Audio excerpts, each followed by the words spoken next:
Hello, and welcome to Southland Sessions, where every week we showcase the vibrancy and the resilience of Southern California's creative community. I'm Rostin Wu, a civic artist and designer interested in the ways that culture grounds community and shapes our understanding of what is possible, and especially in the ways that we use culture to help us understand where we live. Appropriately, in this episode, we'll be checking in with artists and thinkers who deal with the civic sphere. From creatively providing basic services like food and PPE, to rethinking how we create and maintain civic memory, working towards abolition, and rewriting the rules of public space.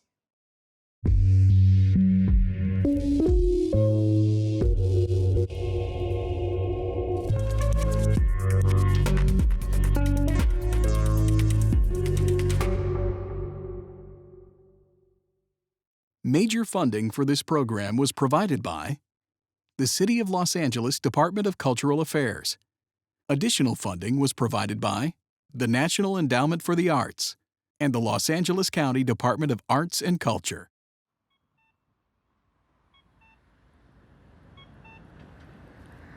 I got your message.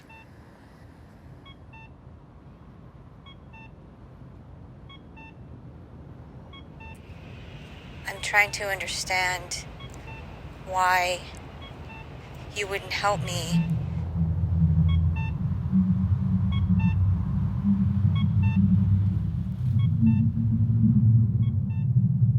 I almost died.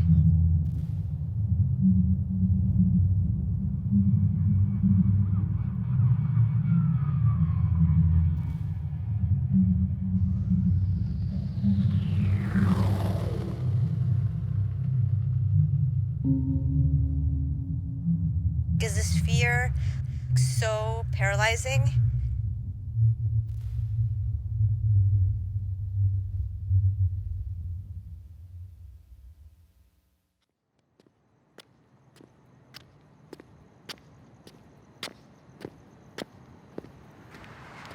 Moving within the city, there's just not very many people. I can hear the helicopters. And I can hear each car on the freeway. And I can hear the birds.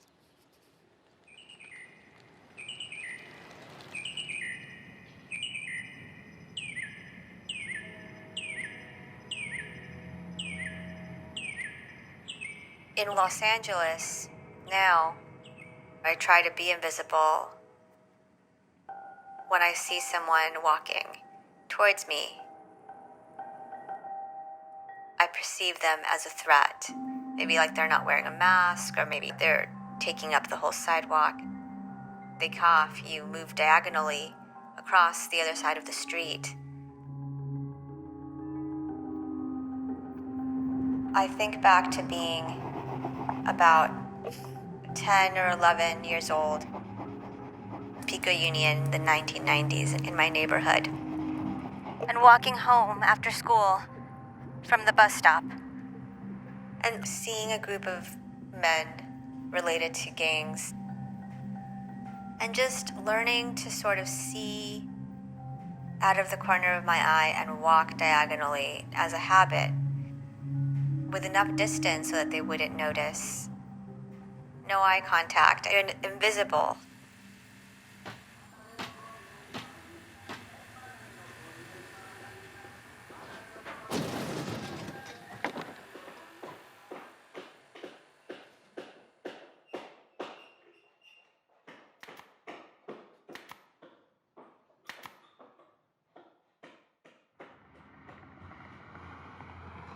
This is where we are.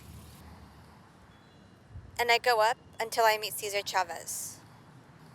Cesar Chavez all the way, and I cross Soto right here, past the laundromat and freeway.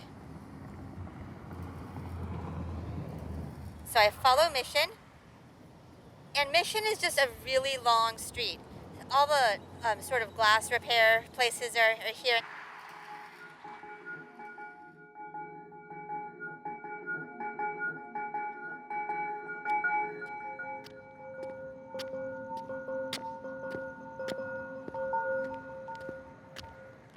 You say not to take it personally?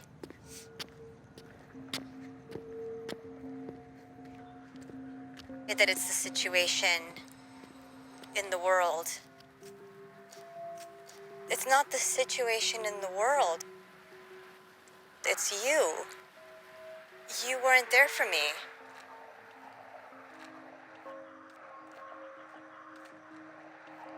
You've decided that my body's contaminated.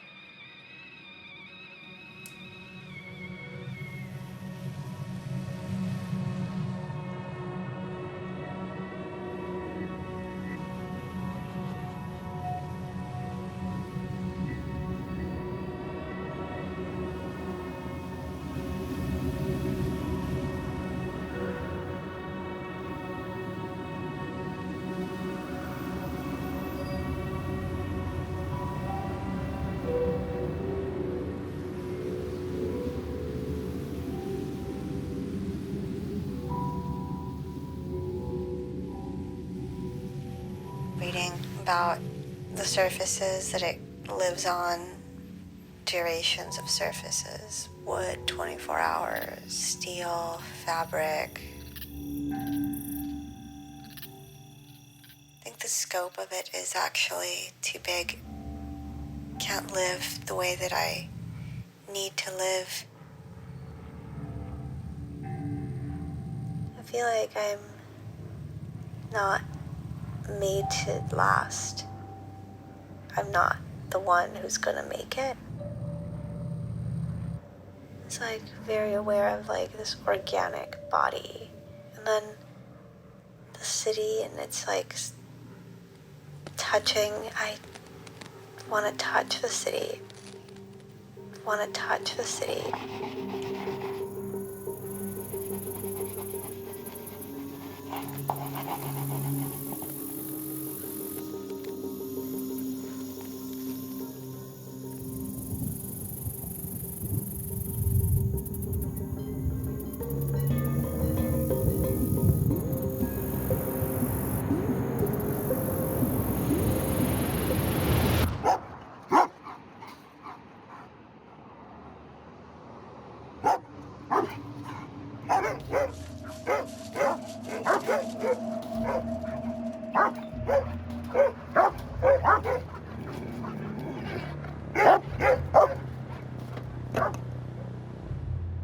The feeling is familiar.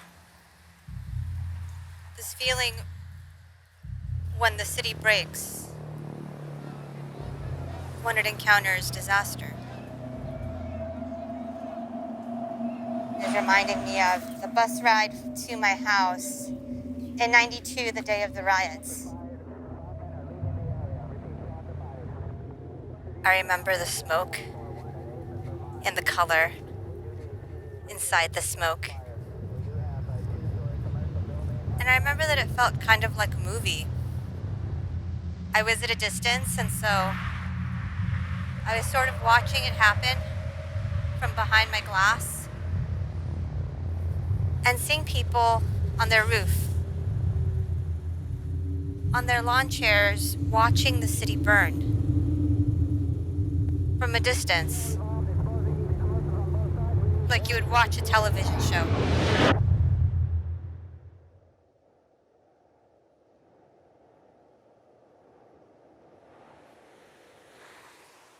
I don't like to talk about what I saw.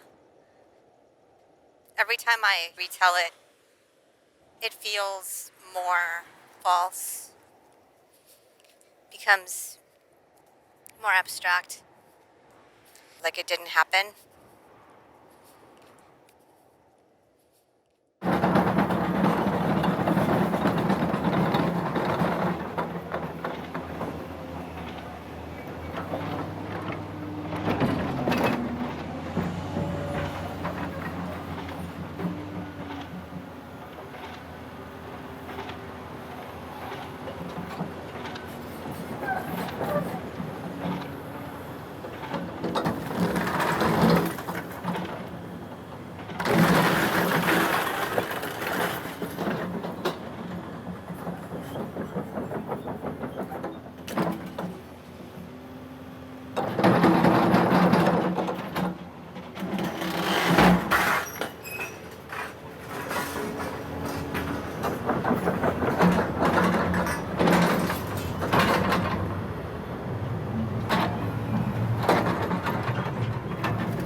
hospital, I was really alone.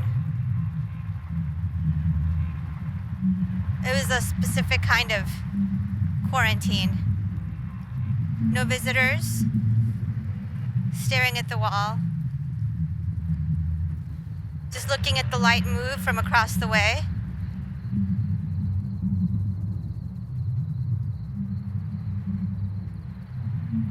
I was hoping that you'd be there.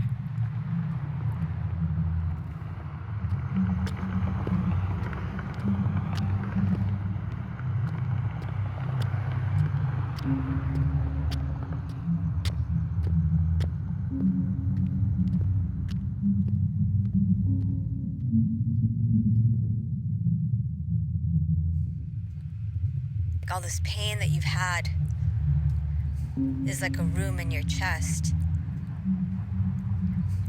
There's this architecture inside you that's turning into the architecture that you're in. You're living in it, and you don't want to leave it. If you were to let me in, you'd have to confront yourself.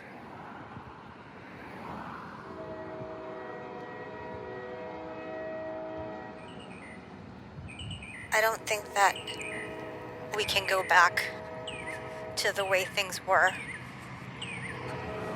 I don't think things will be the same.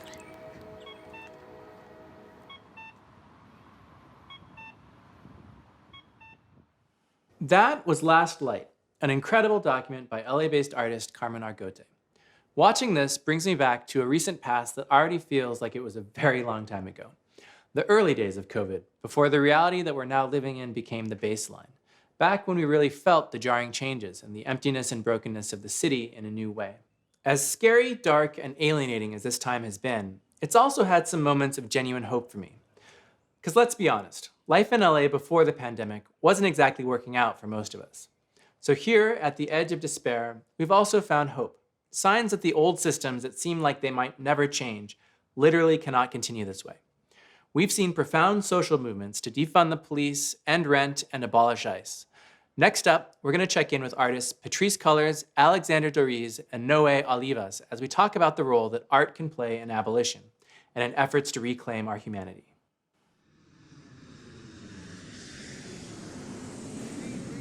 In the whole history of the United States, the impact of racism has been to attempt to contain Black people, has been to attempt to stifle the desires towards liberation. One of the ways in which this is accomplished is by trying to convince Black people that they're completely powerless before this huge apparatus. It's built into the system. It's built into it's built into the nature of this society. And getting back to the question of what a revolutionary is, Black revolutionary realizes that we cannot begin to combat racism. We cannot begin to effectively destroy racism until we've destroyed the whole system. How do we protect ourselves in this moment? How do we, yes, respond to the terrible, terrible crimes against humanity? And yet also, how do we build a vision? A vision where we can imagine Black people living, Black people thriving, where part of the work that we're doing is not just responding to our death, but actually developing something that has the ability to raise my child, to raise my child's child, and his children's children. We're not fighting so hard because we want to fight so hard. We're fighting so hard because we have a vision. We have a vision for what we deserve, for what every single human being, animal being, plant being deserves. And when you think about Black Lives Matter, remember that our movement is about imagining a world where Black folks are actually free. Why Crenshaw Dairy Mart? What's the importance of making a space like that, or however you think of it? Like, why did you come together to make this thing? So we are the Crenshaw Dairy Mart. We run a space which focuses on abolition, ancestry, and healing. And it was, slowly founded in 2018, in the summer of 2018. And in the last 2 years, we've been, planting seeds and watering the seeds to be actually blossoming in, during a pandemic. Patrice and Alex started the conversation about freeing the land, and we're looking at different areas to look at in order to start the conversation about abolition, and also creating an environment where what would it look like where abolition and artists would come together, what would type of environment that would create, and just kind of like listening to their conversation. Patrice invited us to kind of like start this project of thinking about what would it look like for abolitionists and artists to come together. We really took our time, really kind of like planting those seeds and really taking care and watering. And that what that means is kind of just like listening. Our opening was in collaboration with Four Freedoms, but that was just weeks before the pandemic. And Alex likes to talk about it in the way that the Crenshaw Dairy Mart was very much birth of during the pandemic. And we kind of had to go with those challenges and kind of like rethink. The use of land that we have, that we rent at the Crenshaw Dairy Mart is like our parking lot space and the public space versus the actual gallery space is a far cry as far as like how much we actually engage with the kind of parking lot and projects that Noe has led with the Care Not Cages mural that can be seen from airplanes, from forms of mark making, and like the BLM sign that Noe led. So it's like these things, it's using the imagination for projects that are exterior facing and like public facing, and toggle the imagination so that it's not just in the gallery. What is abolition? Why is it important? And what does it have to do with art? Why do artists and abolitionists need a space together at all? Yeah, I mean, I think the concept of abolitionist has changed over time, depending on where you're at in history. And so what we understand as abolitionist, we often, think probably the first person that would come into mind is like Harriet Tubman. And thinking about the abolition of chattel slavery in this country. I think the modern day term that was really coined by Angela Davis is talking about the abolition of the prison industrial complex, which is the industry of punishing human beings. And when we say we're abolitionist, we don't mean that we're anti-accountability. If our current system was about accountability, Breonna Taylor would have received justice.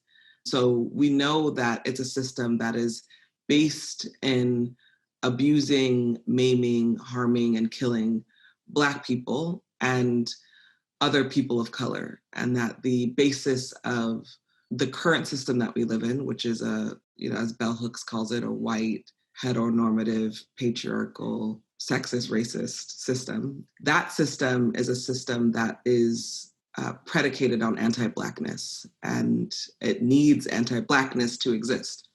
Abolition is a pro-Black framework.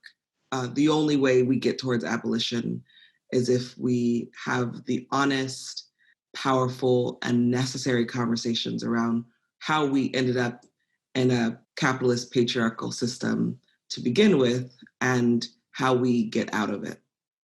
So you have this huge, heavy, big systemic thing on one hand, and then on the other hand, you have like art. And I think a lot of people, when they think art, they're like, oh, well, that's like the extra nice thing in your life that kind of gives it some sparkle or something like that.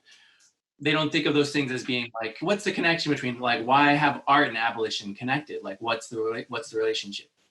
Absolutely. I love that you're bringing that up, Rostin, because I think part of what racial capitalism, let me say it that way, part of what racial capitalism has done has made art a commodity and made it a thing in which once something is commodified, depending on what is the trend and what is the trend inside of a capitalist system, that commodity is often in direct relationship with what is most normative to whiteness. So there's been a deep, deep intentionality. And that, to me, that kind of attention is an abolitionist framework. I don't believe that abolition is just this political thing that we aspire to do at some point. Abolition is how we live every single day. Abolition is how we show up for each other every single day. We don't maybe get it right all the time. And we also try to model it in how we show up in the art world. And so we are trying to intervene in that world and as a tiny little team, and also trying to show up differently for ourselves and each other. Awesome. Thank you all so much for making the time to talk with me. This has been awesome, and I wish you a lot of luck and success in building this world that we want to live in together. Thank you so much. Thank you. This was beautiful. The pandemic has also created the space for us to reevaluate a lot of things that once seemed permanent, and it's opened up room to dream and reclaim. Public monuments take up space in our city, and they focus our attention on particular ideas and stories about the places we live. Across the nation, old monuments that often represent a white supremacist settler colonial idea, they're coming down, and they're being reappropriated and reconfigured. Here in LA, we've seen a remarkable unmonumenting at sites that have long held troubling tributes to colonization. Me'iha Nahinkam, hello relatives. My heart is with you today. We have reached a time and space where the oppressed are taking a firm stance and saying enough is enough. A time when we have to dismantle the system that doesn't work and has never worked for our people of color. Grab the ropes, everybody. Get a rope. Everybody, grab a rope. Separate ropes. Spread out. Grab it. Get the rope.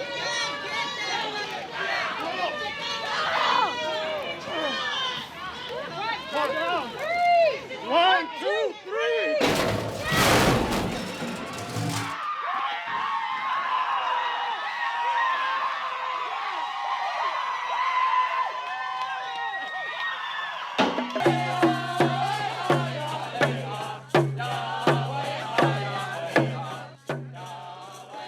This doesn't feel like a celebration. This is just the beginning of healing that needs to occur amongst our people. This is a man who has created genetic trauma for myself amongst our ancestors. These ancestors of ours, they struggled loving themselves because somebody like this told them that they were disgusting, told them that they were useless other than for sex and for slavery. And because of somebody like that, we struggle today as a community. These statues and monuments which have been erected all over our sacred unceded lands are constant reminders of the dominant societies on their need to celebrate the wrongs of the past. We cannot teach love and compassion to our youth when they receive a completely different narrative in schools and outside of tribal communities. It is time to teach the truth and remove the lies and oppression. It is time to remove the commemorations of hate, bigotry, and colonization. Now we're going to check in on some artists who are helping Southern California and really the nation to reckon with its own history. In this conversation with artists Sandra De La Loza, Joel Garcia, and Mercedes Durama, we'll hear about the long road to removing the Father Sarah and Columbus statues from downtown LA, and about new ways to tell stories about the land and the work to come. I'm going to start maybe with Joel. We got in touch just before a really amazing action that you orchestrated with some other folks that I was able to witness, the taking down of the Father Sarah statue. And so I just wanted to hear if you could talk a bit about the process that led up to that. I'm an Indigenous person, so I also understand that this is not my ancestral homeland. As a youngster, I engaged with downtown LA in many different ways. Working with my uncle as a youngster, like in middle school, he had a jewelry shop on 5th and Broadway. So I became very familiar with Grant Park, which was a bus stop that I would have to get off of. And I became familiar with Olvera for a variety of reasons, right? So those two statues there just were always present. While I was working at South Hub Graphics, one of the things that I was stewarding was a Dia de los Muertos tradition. And for the last 6 years at Grant Park, South Hub has installed, in partnership with so many other organizations and artists, a community altar night. And it took place directly across where the Columbus statue was. So this was something that was very present, and for every year we had to strategize around how to just make it disappear without calling attention to it either. What happened in Grand Park? I think some people watching will just not be familiar. They started off on a funny note because everybody was celebrating the changing of Columbus Day to Indigenous Peoples Day, which is a great thing. But as the festivities were taking shape, I was like, well, wait a minute, like it's kind of odd that we're going to celebrate Indigenous Peoples Day in a park that has a Columbus statue.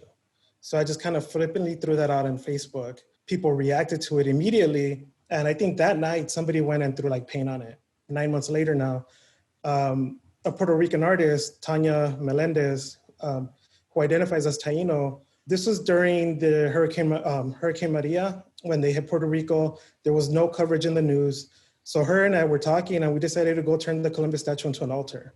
And we were midway in the process when we were surrounded by the sheriffs and the security team there at Grand Park. And then that incident really pushed county officials to respond and get the ball rolling a little bit quicker. I think to most people this isn't a big deal. And to most people they're fairly indifferent to it. But it's really not okay to be indifferent to the celebration of an image of someone who was personally responsible for committing atrocities.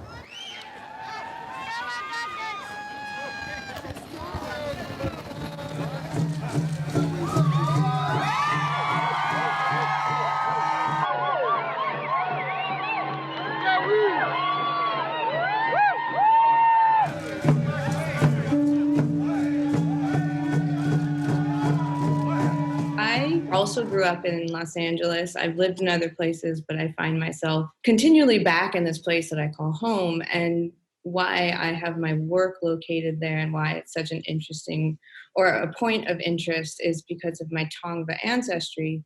And so Tongva are the people who were the original inhabitants of the Los Angeles basin. So much of my early experience in exploring the culture in connection with my artwork, it was like unburying things or decoding. With my photography, for me, the photograph acts as this kind of record of memory, this way to code something as Tongva and make it permanent. I feel like my photographs have always taken on this stance of like immemorializing a space that is temporary, where my access to it is temporary.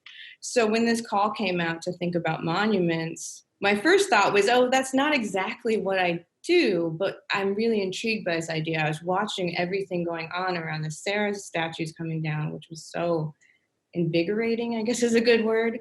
And then I really started to think, well, what should a monument be? I've spent actually a lot of time in Washington, D.C., and you walk around these areas where just tons of people travel to these places to look at this thing that references back to a past. And I think, one, sometimes you get this question as a person talking about these difficult histories, such as what happened to the Tongva in Los Angeles, and people say, well, why do you need to talk about this anymore? Like, can't you just let it go kind of sentiment? And then I kind of think of this in regards to these monuments, which are places where people gather to remember, right? So the process of remembering, I feel like, is really important. Way back when, I was thinking a lot about why and who and what gets remembered. And so when I was thinking specifically about this idea and this relationship of the history of our current moment and the Columbus statue, I really wanted to point to not a person. I wanted to take this idea of looking upward, which is often the positioning you're put in when you're looking at these statues, as we often encounter them, of literally standing and looking up. And instead of having that be a person or an individual, really look at the culture as something that's thrived. The project that Mercedes is referring to comes from not just the removal of the Columbus statue, like it comes specifically from that effort, but also from this question that the city, or not just the city, but the entire country is trying to land on, is like, how do we reconcile with this history? How do we allow for these authentic stories to come and be not just remembered, but honored by every person who inhabits the US, right? And so for me, and like in Sanda's work, like, you know, our work has been about flattening those hierarchies. And this project that Mercedes' work is part of, it's titled Memory and Futurity in Yagna, right? So really thinking back beyond this notion of LA, of just the city of Los Angeles, because even within social justice spaces, when we talk about Los Angeles and the East Side, it always begins in this like very romanticized notion of Boyle Heights, of like this community that was Jewish, that was Black, that was Mexican American, Japanese, but rarely in those conversations and in that narrative do you hear the indigenous perspective, the indigenous stories. So the idea of this project came from like, how do we, as an arts department for the county, move to be able to do that for not just Tongva folks, but for the entire community. Traditional monuments tend to be bronze monuments that erect singular, fixed, reduced, narrow narratives. And so I'm not sure that like the solution is to create a traditional monument and slap on a counter narrative onto that. I'm much more interested in how can monuments be living, active spaces in which we learn and process history. Recently, I've just completed a memorial design. It was a collaborative project with the artist and great friend, Arturo Ernesto Romo. And we were working with an environmental justice organization called ECR Communities for Environmental Justice. And they really led a really elaborate process to memorialize a space called Sleepy Lagoon, which was known for a roundup of teens in the early 1940s, when a young person was found dead after some fights the night before. That event ignited a whole media kind of frenzy, denigrating a whole subculture and a roundup of working class youth.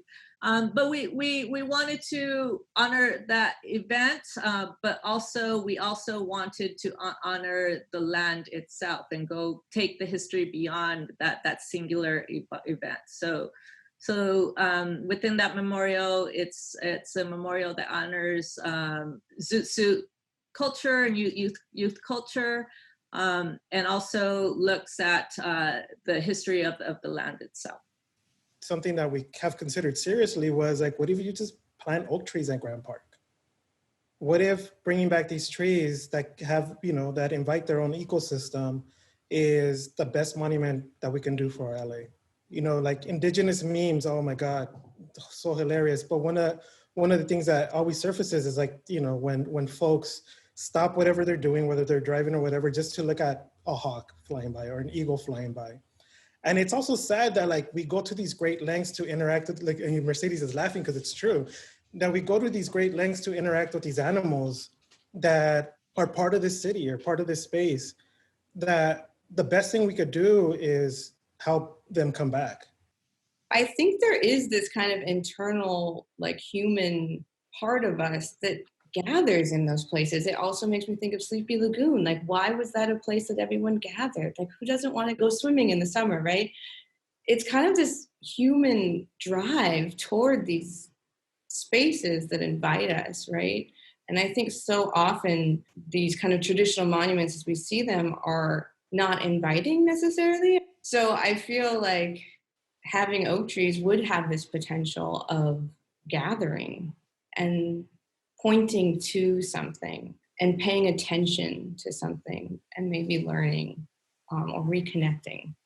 That statue at Olvera Street being gone now has started conversations about returning land to the Tongva community. That simple action has made it, possible for us to have like these big questions. It's been clear for a while now that so much of how we live is going to have to change. And that includes the ways that we create, participate in, and witness culture. Frankly, with so many people struggling with just basic needs, you have to ask, what's the point of culture at a time like this? So now we're going to check in with some artists and culture workers that have taken on some very different roles since the beginning of the pandemic, and they've continued to adapt their work to their communities.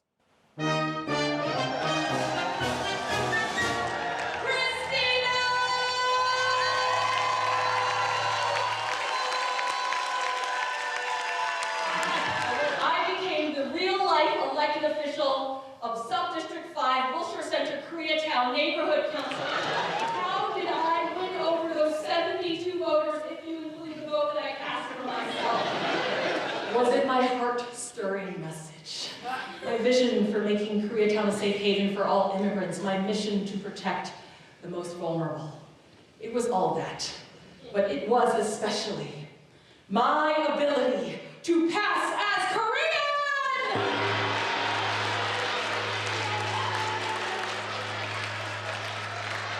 53.5% of Koreatown is Latinx, and I am not above Hispandering to that world.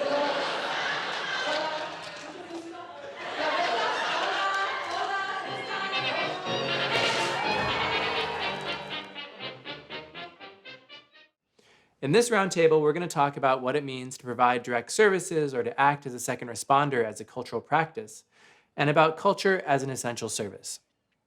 We'll speak with Christina Wong, a comedian who organized a sewing squad that creates and distributes protective gear, Jia Gu, an architect and arts organizer who reorganized her space to support water distribution, and Vijay Gupta, a violinist working to keep cultural continuity through the pandemic in LA's Skid Row. How do you continue doing your performance work or your music or your architecture alongside this other kind of work, or is it instead of, or how do these things relate to each other? I want to jump in and say the reason why I ran for office 2 years ago and before that is I was really in a place where I comment a lot on the world in my work, and it didn't make sense anymore for people to come into theaters and pay ticket money for me to go, isn't that crazy? This is crazy. And I literally was like, artists and politicians have switched jobs.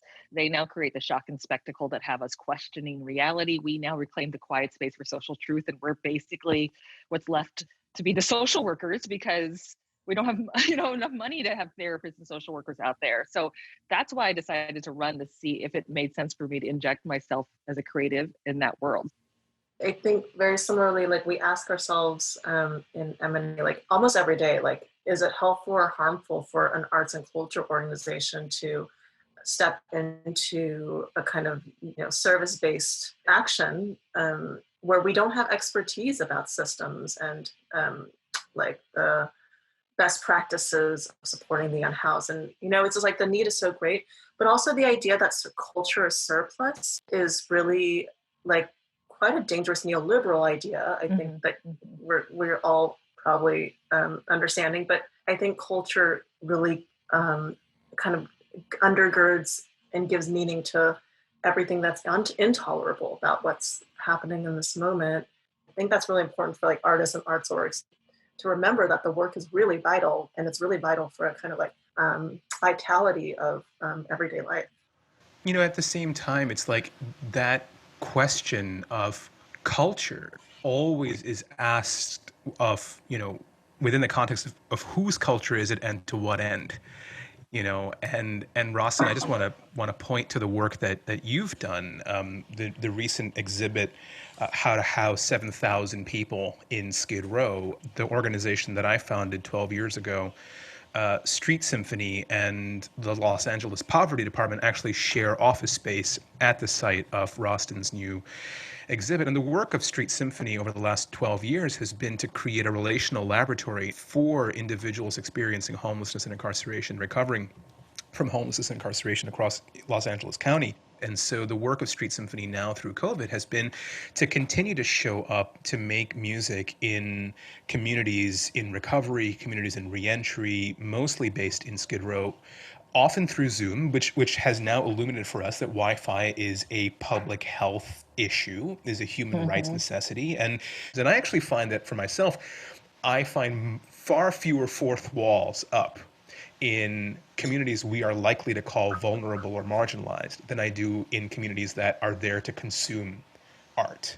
I'll state also that I feel like there are some literal life or death stakes right now. And I feel like this is sort of maybe what Vijay was talking about, but like, this is the time when you cut the BS out of your schedule and you really cut to what matters and what are you going to do? What is it you want to create?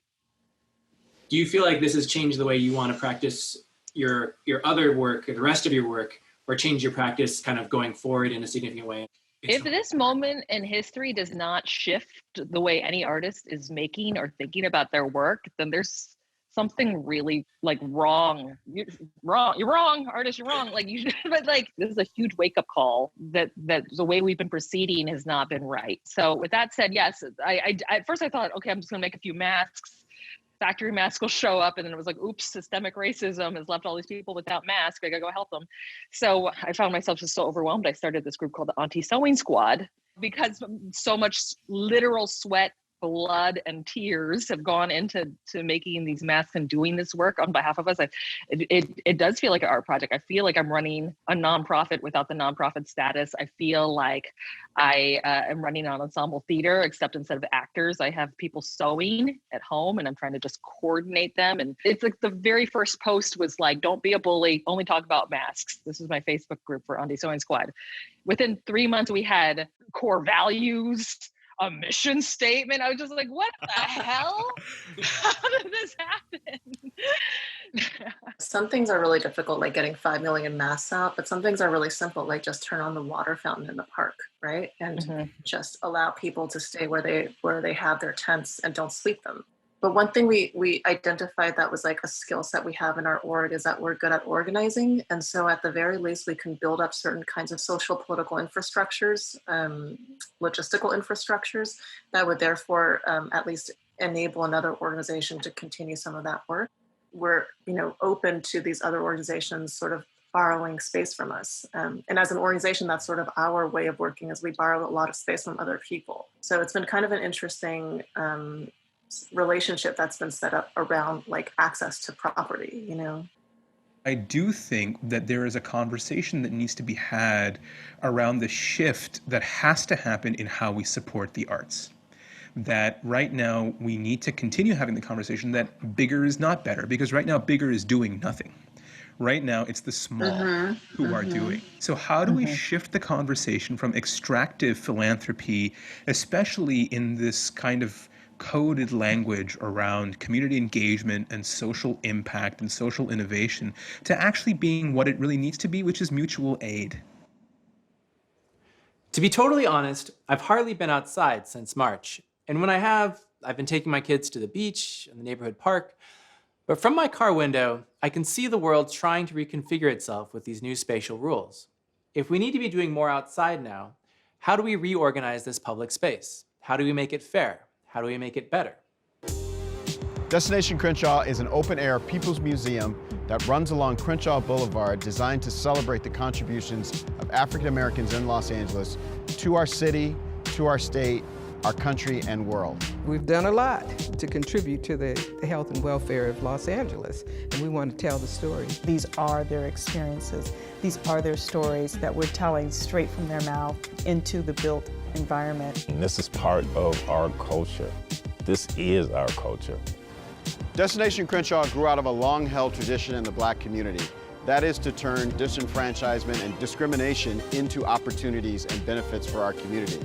I think Destination Crenshaw helps solidify a footprint in Los Angeles, because I think it's a very visible reminder that people of color have been instrumental in the development of Crenshaw Boulevard. We have put down some serious cultural roots, so we need to build on that. This isn't just about engaging, this is about partnering in the design with people who know their community, their history, their aspirations, and so we need them. There need to be kind of visual reminders that this is a proud African-American neighborhood, and I think Destination Crenshaw is allowing that to happen.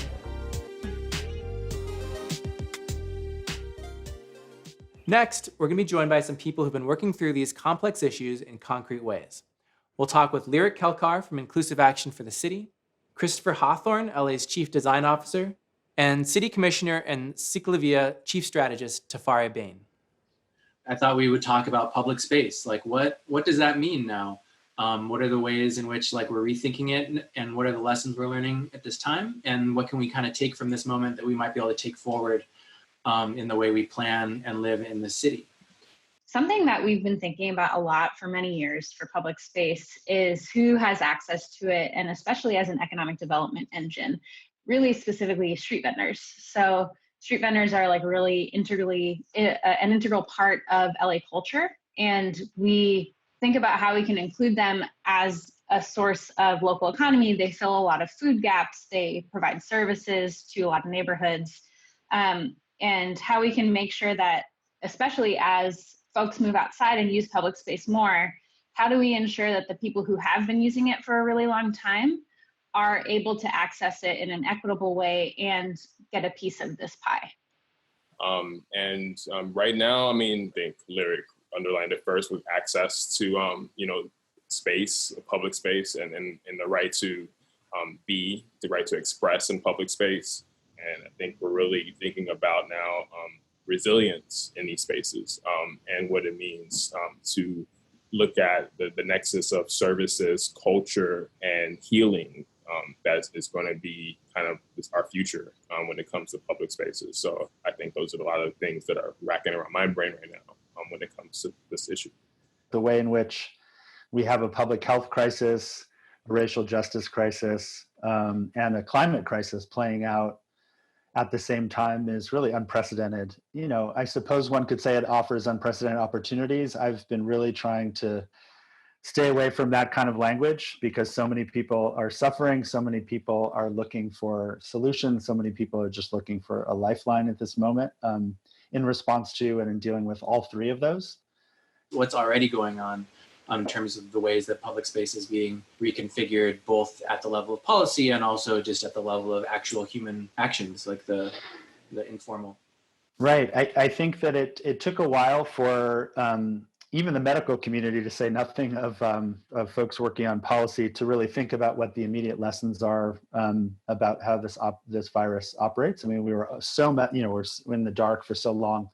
And I remember at the beginning of the crisis, I'm sure everybody recalls how many photographs we all saw on the front page of newspapers and their websites of empty public spaces. Remember, there was always those slideshows of, Millennium Park, Champs-Élysées, Times Square, totally devoid of people. And the message that sent was that there was some danger in public space or being outside, when in fact, public spaces were being closed as a way to keep, and I think we learned this lesson more over time, they were really closed to keep people from going from one interior space to another. So the first thing I'd say is I think particularly in the messages we sent or the ways in which we symbolize the role of public space here, we got off to an unfortunate start from that point of view. I barely have gone outside. I've barely been out since March, except for to the local park. I can sometimes see things out my window, but when for those of you who are your whole kind of professional focus is people, how are people using the streets? One of the things that happened pretty early on in the pandemic in the city of LA was a ban on street vending, or an effective ban on the work that they do. And that's really difficult for street vendors because that's their lifeline. They're very low income entrepreneurs, they're business owners. They're just trying to make sure they make ends meet. And just like everybody who's been affected by the pandemic and the economic crisis that's ensued, but they're very low income typically. There was a bad message coming from policy saying that street vendors were not a solution to this issue, whereas I personally, and I know a whole movement of folks who believe that they are very much a solution to this issue, and they are the most equipped to be able to transition their business into a pandemic compliant way, So now fast forward 6 months, there's been a lot that's happened in the city of LA to allow for folks to be outside and utilize the space in a great way.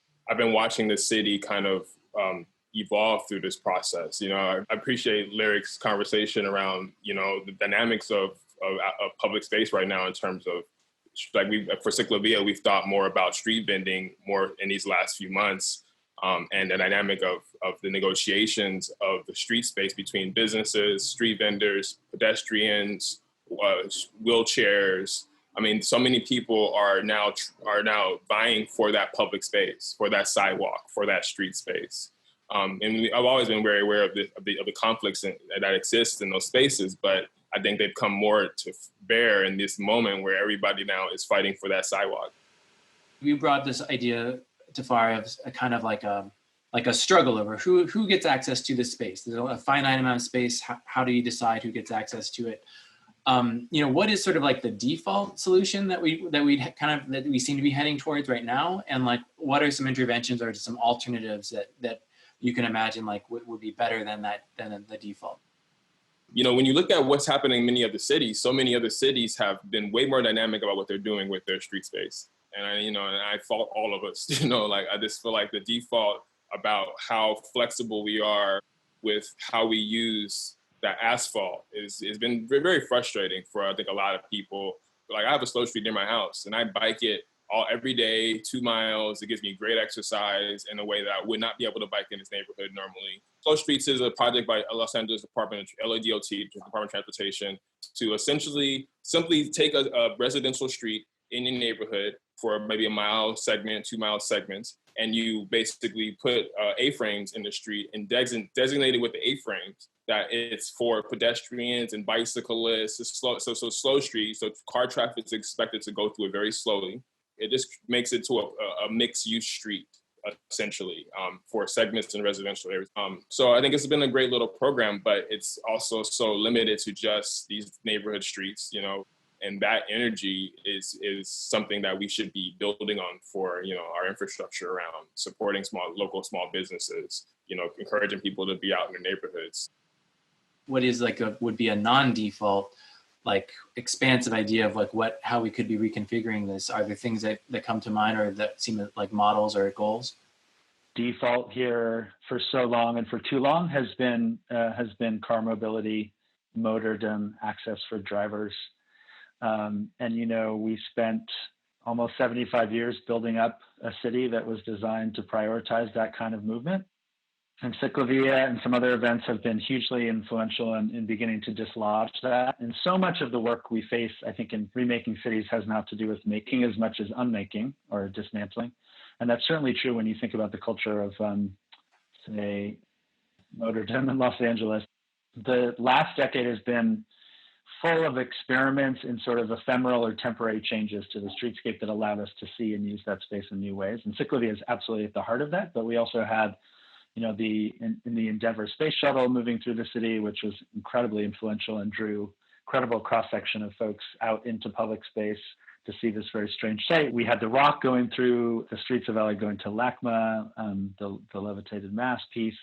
And then we've had various waves of protests, which have been, again, hugely influential. So the beginning with the immigration rights protests that filled the streets in 2006, even before Ciclavia.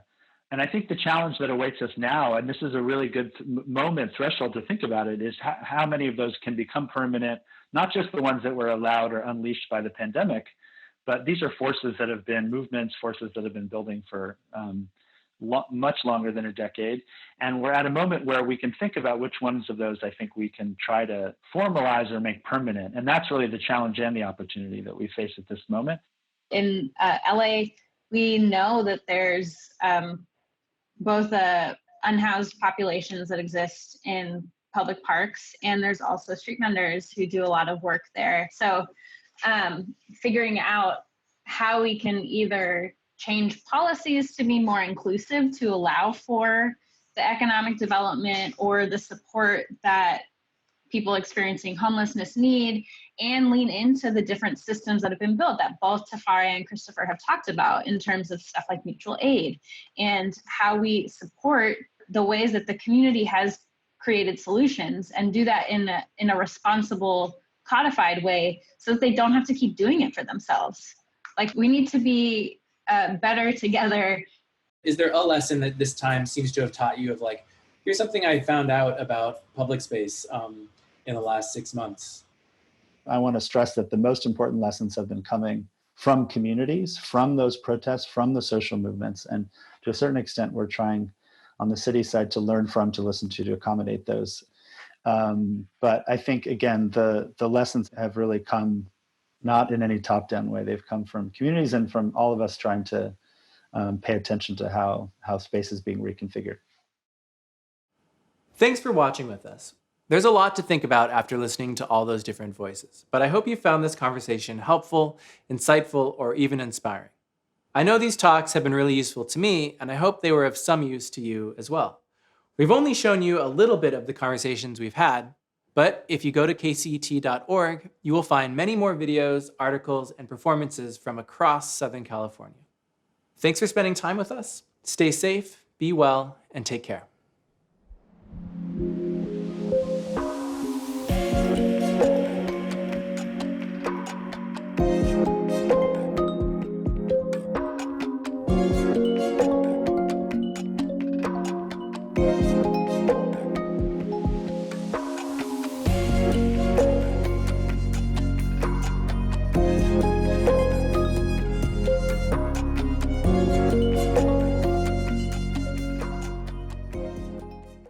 Major funding for this program was provided by the City of Los Angeles Department of Cultural Affairs.